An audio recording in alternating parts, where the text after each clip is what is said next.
I told the whole family he wasn't alpha enough. He made me go alone to the next dinner. I messed up. There's really no softer way to land that.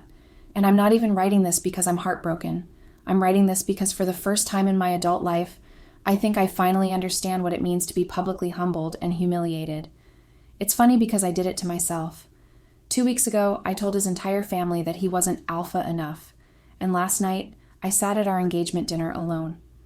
Let me start with what matters. I'm 28. He's 32. We've been together almost 3 years. He's calm, responsible, emotionally intelligent, and incredibly loyal. He never yells, never raises his voice, never does the performative masculinity thing. And I thought I loved that about him. I told everyone I did, and I believed that myself. But something changed. I'm not even sure what exactly shifted, but somewhere along the way, I changed, or maybe the kind of man I wanted changed. The gentle, calm Derek I once loved no longer fit the picture I had in my head. I started craving something entirely different and intense. It wasn't really him anymore. It was the idea of him that I wanted to change. I wanted a version of Derek that didn't exist, and in that process, I pushed him away without even realizing it.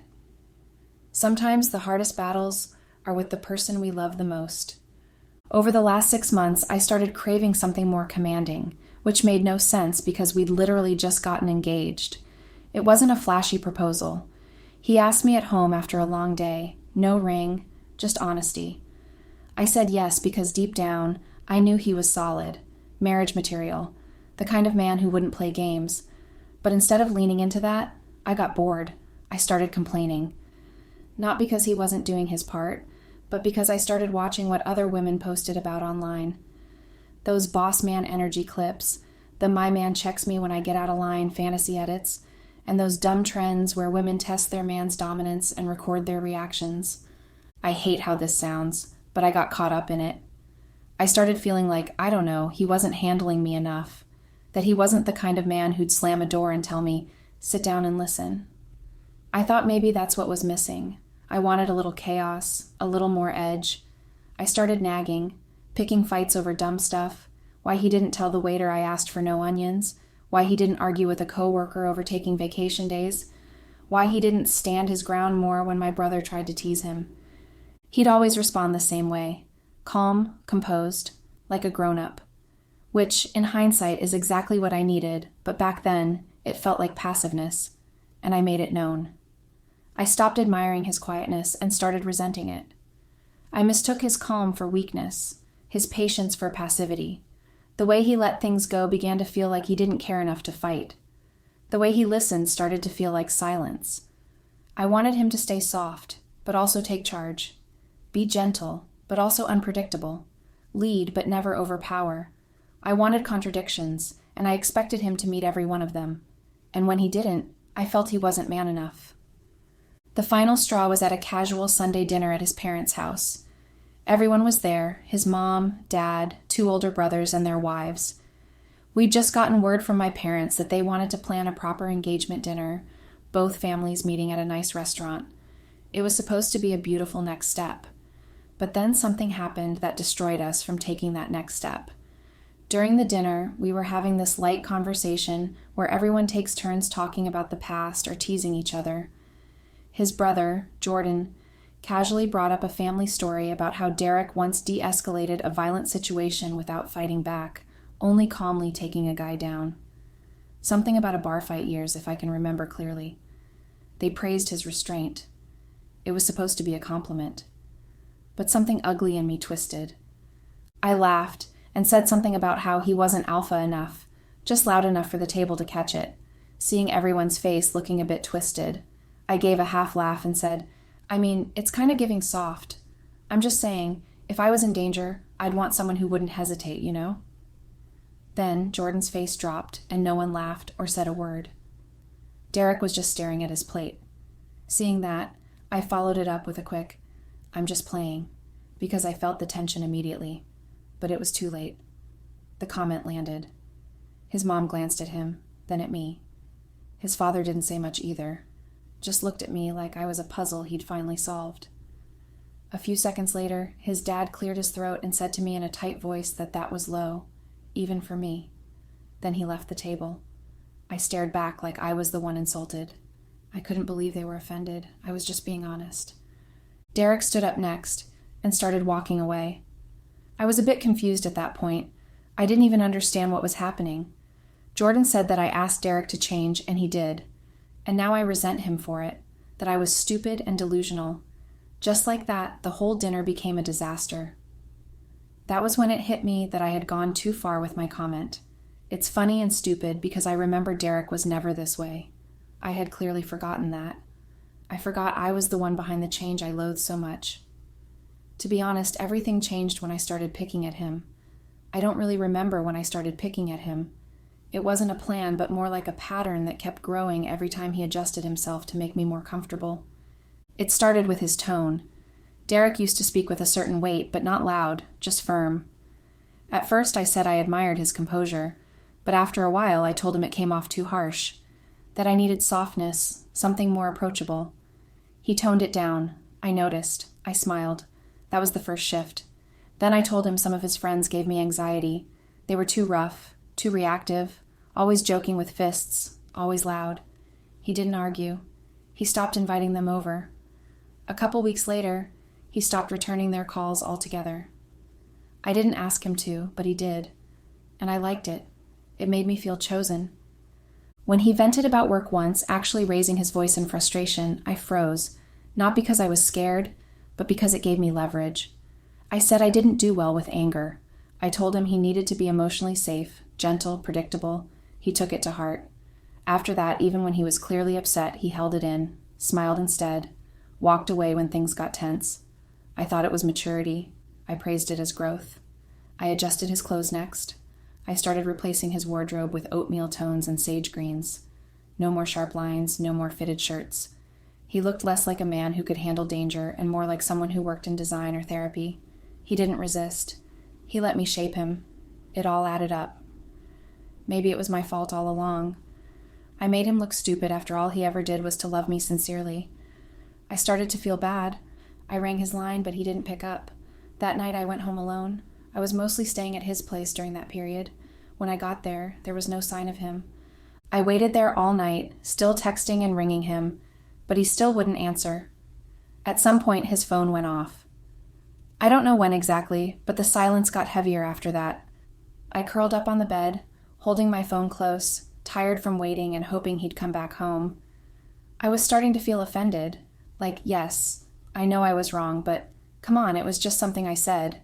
A joke, a small one. Okay, maybe I meant it, but that doesn't mean it was something to blow up over. It just escaped from my mouth. I didn't think he'd react like that. Sometimes I feel like no one really gets me. You want something in a person, and when they're not exactly like that, you hope they'll change. And when they don't, it eats at you. You try to help them become that thing, whatever it is you need, but then they make everything a big deal. But that's Derek for you. He overreacts when it's not necessary, and doesn't react when he actually should. He's always flipping the wrong switch at the wrong time. It's like he never picks the right battle. I've always noticed that about him. I guess I just hoped that in time it would balance out. But now, here I am, still hoping. When I woke up in the morning, I was still alone. The other side of the bed was untouched and empty. My phone was dead by then. I got up, plugged it in, and just sat there. I didn't even know if I wanted to be mad or sad anymore. I just wanted us to talk. I wanted to explain. But when he walked in, it was like I didn't exist. He didn't even look at me.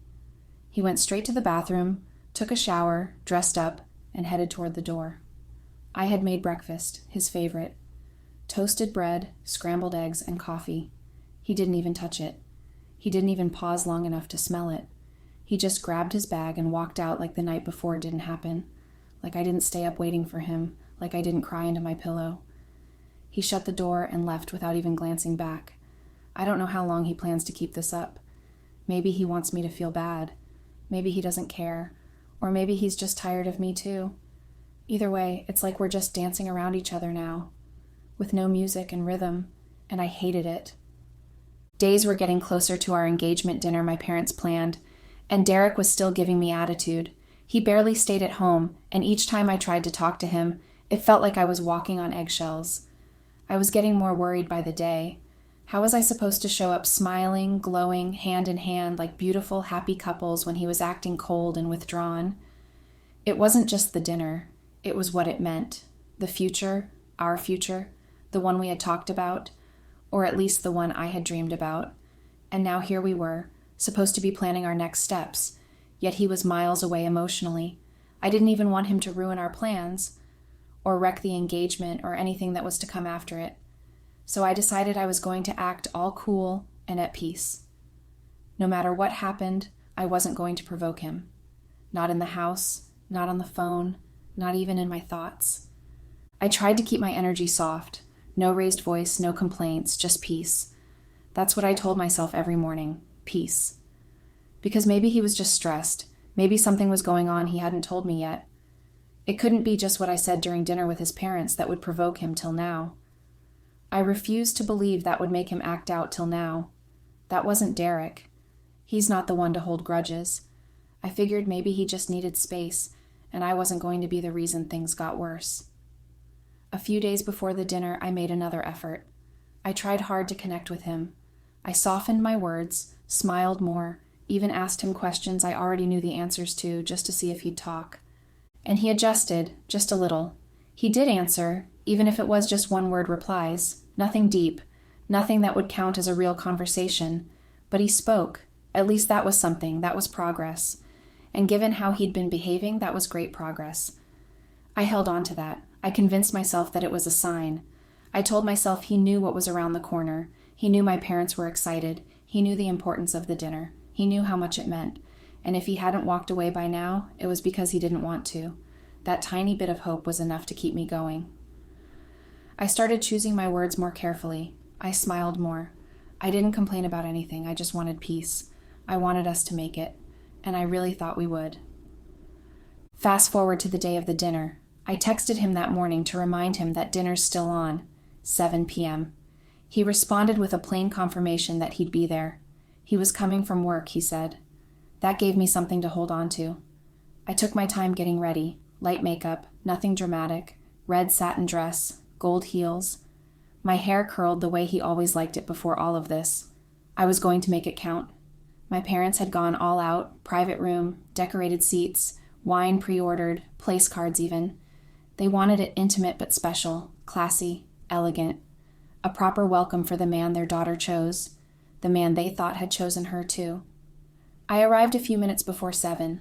The room looked perfect. Dim lights, warm scent, soft music humming beneath the noise of the main restaurant.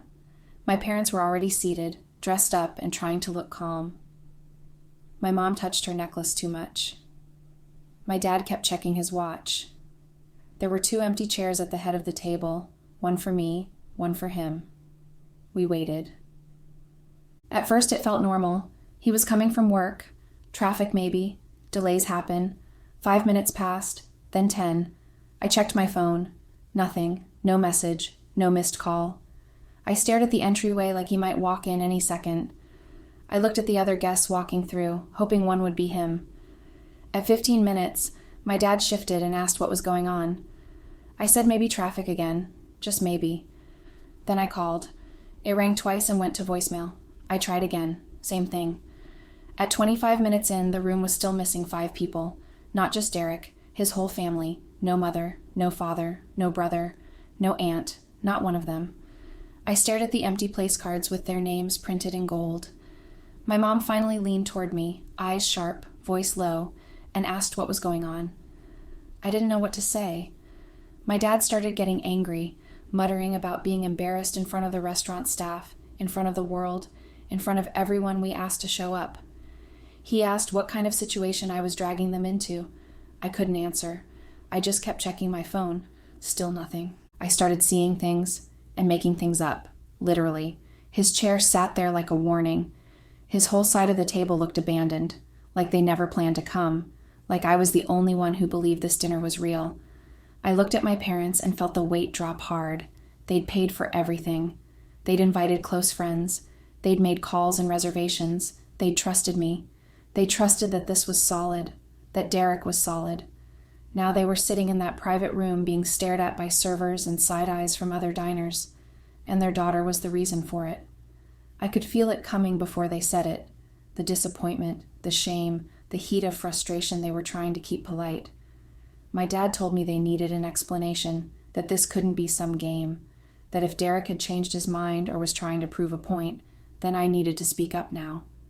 My mom was still quiet, but the silence hit harder than words. Her eyes and facial expression alone was enough to make me feel uneasy. They both stood up after the main course came, not angrily, just done. My dad said they were leaving before they embarrassed themselves any more than they already had. My mom didn't argue. She barely even looked at me. They walked out of the restaurant and left me there. Others joined after eating what they could. Alone at the head of a table meant for everyone. No Derek, no future in-laws. Just me, my curled hair, and the ache sitting under my ribcage. I still waited 15 minutes after they left. Just in case. But he never came. When I got home that night, the lights were on. His car was parked in front like nothing had happened. I stepped inside and found him asleep in bed, fully changed, the room cold and silent. No signs of effort, no signs of urgency, no apology, not even an attempt to pretend something came up. He'd come back from work and gone to sleep. That was it. He never called, never texted, never showed up. I stood there for a long time, still wearing the same dress, makeup faded, feet aching from the heels. I wanted to scream, shake him, demand something, an explanation, a fight, anything. But he just lay there, calm, breathing steady. Like he hadn't just humiliated me in front of my parents. Like I didn't deserve even the basic courtesy of a heads up. And that's when it hit me. This wasn't sudden. This wasn't a snap decision. This wasn't a man who got stuck in traffic or got cold feet last minute.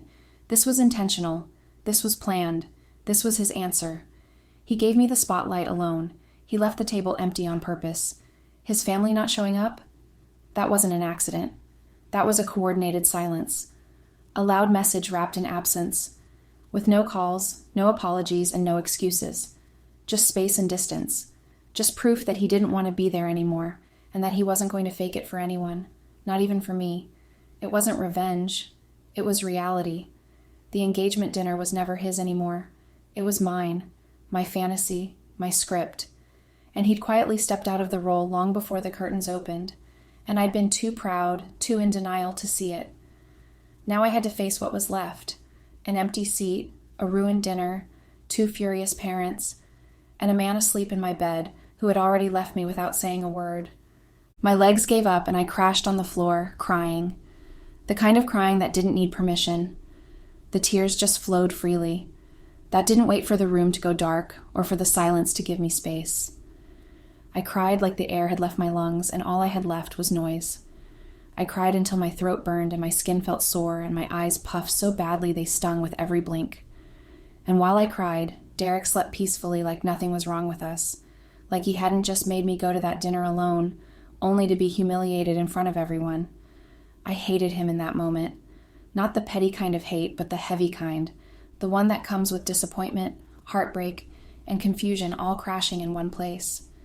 I hated him for taking things this far, for making me feel invisible, disposable, for making me look my parents in the eye and have no words to explain why he never showed up. I was disappointed, but I was also ashamed, because deep down I still hoped he had a good reason. I still wanted to believe he cared, that somewhere in his cold silence, the man I loved was still there, trying to come back. But nothing changed. Morning came. The sunlight slipped through the blinds like nothing happened, but my body felt like it had been dragged through glass. I must have dozed off at some point after crying all night, and when I woke up, the bed was empty. He was gone. No note, no text, no trace of remorse. I panicked. I missed the one chance to talk to him, to confront him before he buried this whole thing under more silence. I didn't even know if he would come back home that night. That's how things were then. He just does whatever he wants, like I don't exist in the picture anymore.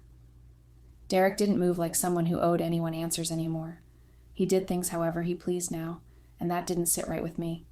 It was like he'd flipped a switch I didn't know existed. I couldn't take it. I couldn't sit around all day wondering if he would show up again just to ignore me. Because he was texting back or returning his calls. So I decided to take things into my own hands. I got dressed and went to his workplace. I didn't care how it would look. I didn't care if it embarrassed him. I needed answers. When I got there, he looked surprised for a second, but not in a warm way, in a tired, irritated way. He asked me to leave, just like that, like I was a stranger disrupting his peace. I told him I wasn't going anywhere until he talked to me. I asked to speak with him. He said he was busy. I threatened to cause a scene. That got his attention. He pulled me aside, away from the curious glances and whispered questions. We sat somewhere quiet, cold air settling between us like a wall. I started talking first. Told him how I felt humiliated, how he had no right to treat me that way last night, how I showed up to dinner alone and watched my parents' faces crumble in confusion and anger, how I kept hoping he'd show up, and how much it hurt when he didn't. He just stared in a still, not angry, not apologetic, just an empty look in his eyes. Then he said he was done with me. Those words knocked the air out of my lungs. Done? Just like that? He said if I didn't get the message by now, then I never would. He told me to make sure I left the house before he came back, and I should make sure to drop the engagement ring where he could find it. Said he had no more words for me. I couldn't believe it. I told him he was petty, that he was acting rash, that this was always the thing with him, too emotional, too quick to retreat. I said I didn't even understand how he could throw everything away over one comment. He didn't flinch. He didn't defend himself. He just turned to walk away. That's when I blurted out that I didn't expect him to still be mad. I said I thought something deeper was going on, that I assumed he was dealing with some inner stress, but not this. Never this. He paused, turned slightly, said we were now strangers, that I should stop calling, texting, showing up. He asked me again to make sure the ring was at home when I left. I said he'd regret it, that one day when he realized what we had, he'd come crawling back. He didn't even smirk, just looked me in the eye and said, "Do your worst. You are delusional to think I'd ever do that." Then he walked away. Oh my God, that was the most heartbreaking thing I've heard in years. How? How could someone I shared everything with turn so cold? How could someone who held me in their arms every night now look through me like I was a stranger on the street? I refused to believe he was serious. Back at home, I sat on the couch holding the ring. It felt heavier than before. I didn't want to leave it. I didn't want to pack my things. But something told me if I didn't do it myself, he'd do it for me. I kept thinking about all the little things, how he made my coffee just the way I liked it, how he always left me notes on my worst days, how he knew when to speak and when to just listen. And I destroyed all of that, not with a fight, not with betrayal, but with the slow poison of disrespect and belittling. All I ever asked him was to be more assertive, to dress better, to speak up more often. At first he tried, changed his shirts, watched what he said, let go of his rough friends, sat up straighter around my family. I thought I was helping him evolve. I called it leveling up. He called it love. But every time he adjusted, he lost a part of himself. And eventually, there was nothing left of the man I fell in love with, only a version I tried to mold into someone else. And now I'm sitting here, alone, rejected, lost, because the man I tried to change finally realized he didn't need to prove anything to me, because he stopped trying to win me over, because he stopped playing the role I cast him in. And in doing so, he reclaimed his dignity and left me with my performance, alone. I don't know if I should fully say this is my fault. People make mistakes while trying to do the right thing, and that's what happened to me. I didn't set out to ruin anything. I thought I was building us into something stronger, more picture perfect. I let online content, strangers, fake relationship advice, and all these ideas about what a real man should look like mess with my mind. I let myself believe I could shape Derek into some ideal version that never even existed in the first place. And in the process, I pushed away the man who loved me exactly the way I said I wanted. Now, I'm sitting here, thinking maybe he truly meant it when he said he was done. Maybe I pushed too far, for too long. But how do I let go of something we spent years building? Derek can be a little bit harsh, yes, but I understand why. I want to understand him even more because I love him. I still love him, but I don't know what to do. Should I fight for this, or is walking away what he truly wants from me now?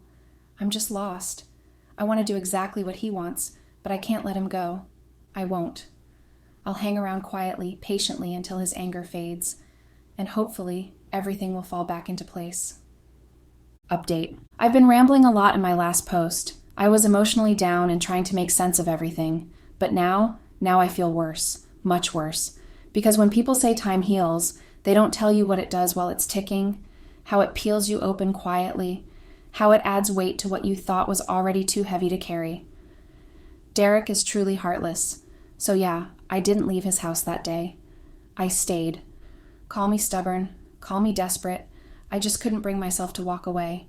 We had built so much. We had memories stacked into every corner of that house. How do you pack years into a bag and pretend your whole life didn't just fall apart?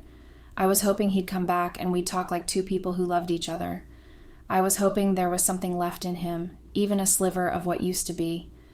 But when he came back that night and saw me still there, it was like I lit a match in a room full of gas. He was angry, very angry, like I'd betrayed him in some way he couldn't put into words. His voice was raised, his chest was heaving, and his eyes were cold. So cold I almost didn't recognize the man I'd loved for years. He told me to leave, again. But I refused. I didn't scream or fight. I just said no. That's when he did the unthinkable.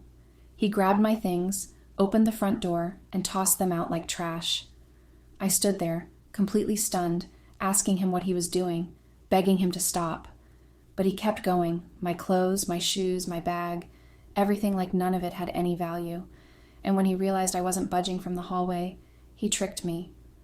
He stood by the door, calm and quiet, and said, "Fine, just come outside and talk to me then."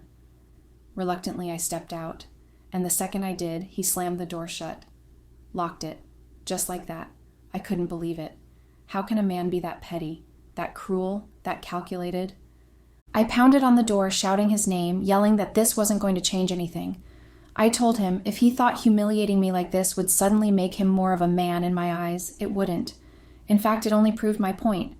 He wasn't an alpha man, he never had been, and now he was proving it in the worst way possible, because an alpha doesn't run from confrontation.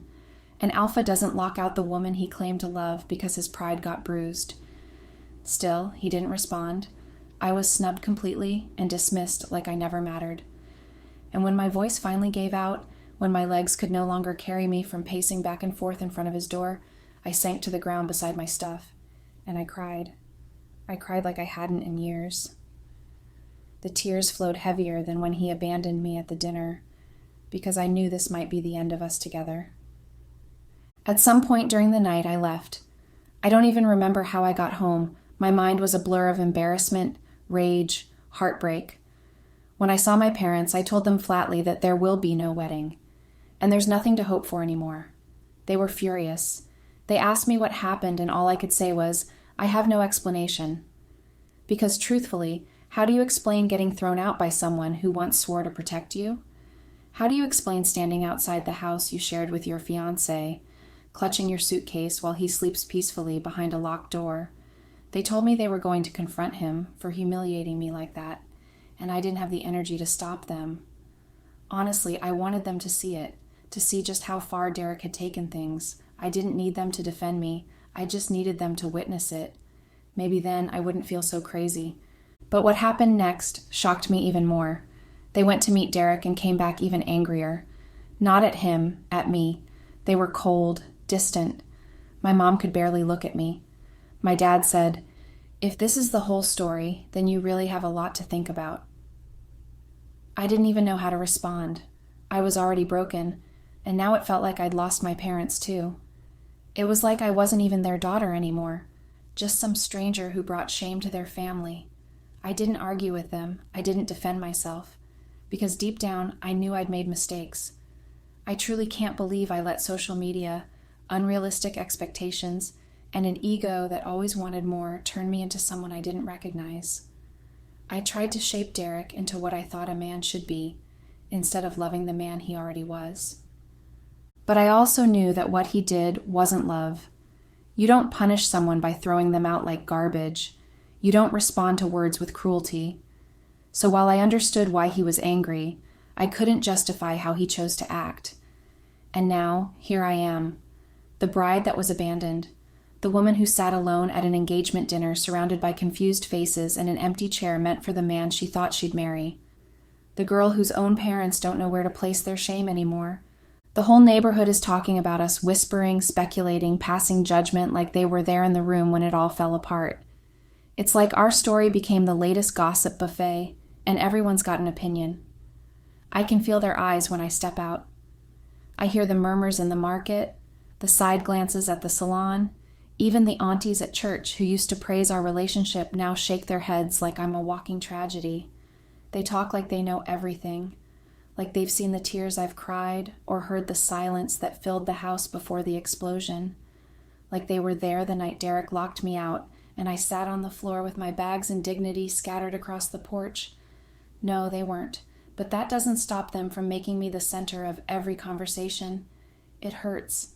It stings in ways I can't explain. Not just because of what Derek did, but because now I feel like I'm walking through shame with nowhere to hide.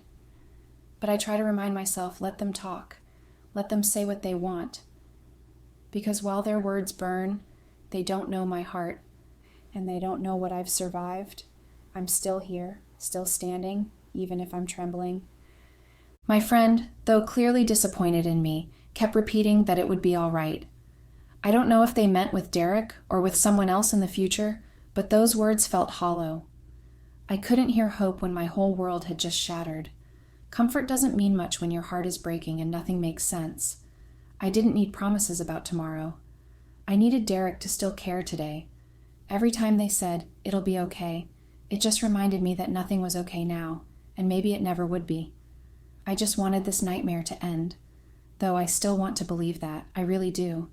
But nothing feels well. Nothing feels like it'll ever be okay again. The embarrassment is too loud.